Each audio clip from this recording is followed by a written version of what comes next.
Later that night, Gary the Beast and Belle met in the ballroom for a dance. And Mrs. Potts was there as well. And she started singing, "Time as old as time, floating on the wind." Then they walked into a banqueting hall where a huge spread had been put on. There was everything. It was no expense spared. There was chips, bread and butter, fucking sketty hoops, smaller faces, turkey twizzlers, bowls and bowls of Space Raiders and snaps, and lashings of Panda Pop.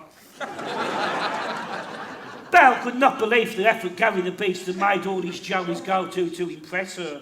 "What's for dessert?" asked Belle, pretending she didn't think Gary was fucking class. "Well, I'm hoping it's a bit of hair pie," said Gary with a cheeky smile appearing on his camel chase. Belle smiled back as if to say, "I am fucking gagging for it." And she really was. They couldn't contain themselves any longer. Gary dropped his trousers and pants and revealed his beast. Belle could not believe how big and hairy Gary's todger looked. It looked like somebody had rolled a Great Dane's turd on the floor in a Turkish barber's. Belle wanted it in her mouth. She got down on her knees, both of them, and took Gary the Beast's todger whole in her gob. Oh! Oh! Oh!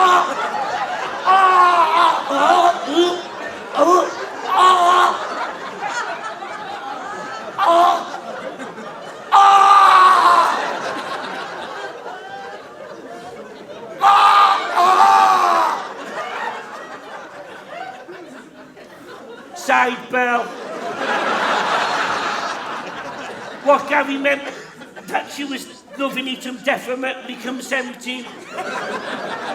Cogsworth the clock stood there mesmerised at the scenes he was witnessing unfolding around him.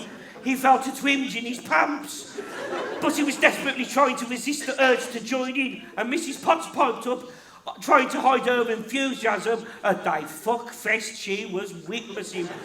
"I don't think this is appropriate," said Mrs. Potts, who was actually secretly turned on as she hadn't had the ride in years. So Gary pulled his massive hairy penis out of Belle's mouth, lifted the lid on the teapot, squatted down, dropped a bollocking in top of her. "Now that's my sort of tea bag," said Mrs. Potts.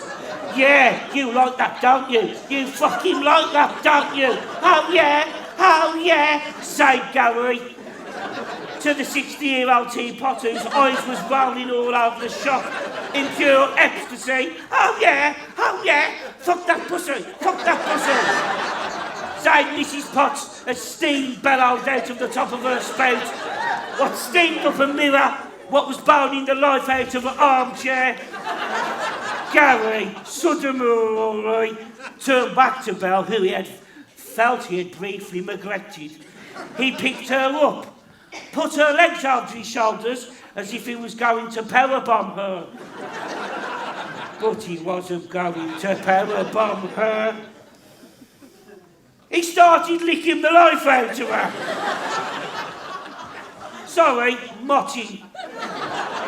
Gary went deep, deeper than a deep-sea diver goes into the ocean. But Gary wasn't a deep-sea diver in the ocean. He was a tongue in a lady's fanny. And she was wetter than Harry Kane's chin after a beatboxing competition.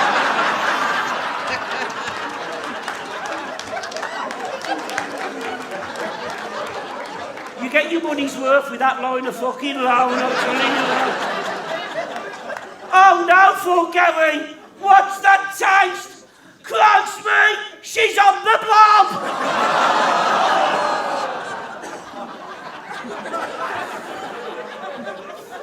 Never mind, thought Gary, as he never primed it, and continued to lick the life out of her, like a conked-up lizard.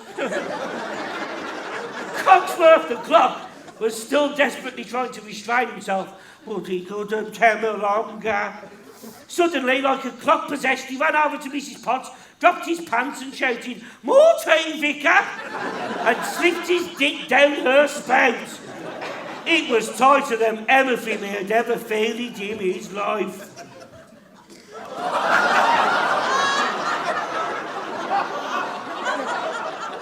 Fucking hell! Look at the minge on it. Last time I saw the gaslight, that was in 24 hours in A&E on Sunday. Fucking hell, Jesus.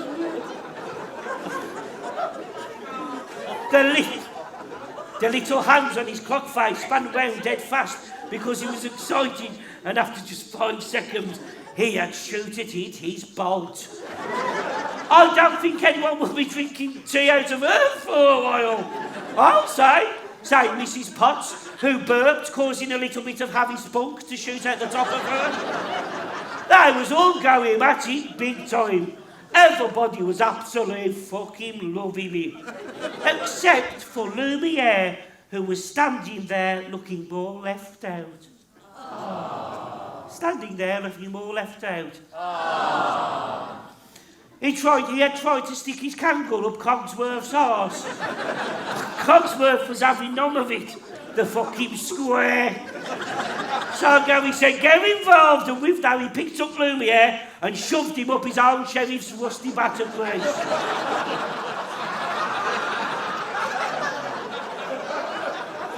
Hands up, who's got a stiffy? A kitchen what once smelt of beautiful fresh food from Iceland now began to stink of sex as they all fucked and sucked each other off, big style. They was all going at it like rabbits. What was making sex? And eventually they all shot their loads, except for Gary the Beast, what could have lasted for ages but decided he'd had him off. "I'm going to come. Can I shoot my load all over you all?" asked Gary the Beast. "Be our guest, be our guest, be our guest!" Sang the enchanted objects. Gary let out a massive roar. "Ah!" and he spaffed all over them. And all over the shop and all. There was blood and spunk everywhere. Everybody was absolute bollocks. Woof, woof, woof, woof, woof. All of a sudden, Sultan the Footrest came running in and started licking up the blood and Harry's spunk that had gone all over the floor when Gary's banjo string had burst.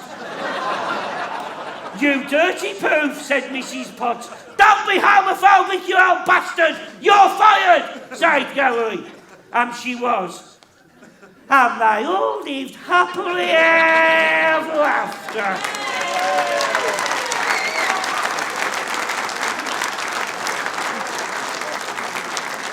As I say, I'm trying to get into W.H. Smith's but struggling at the minute.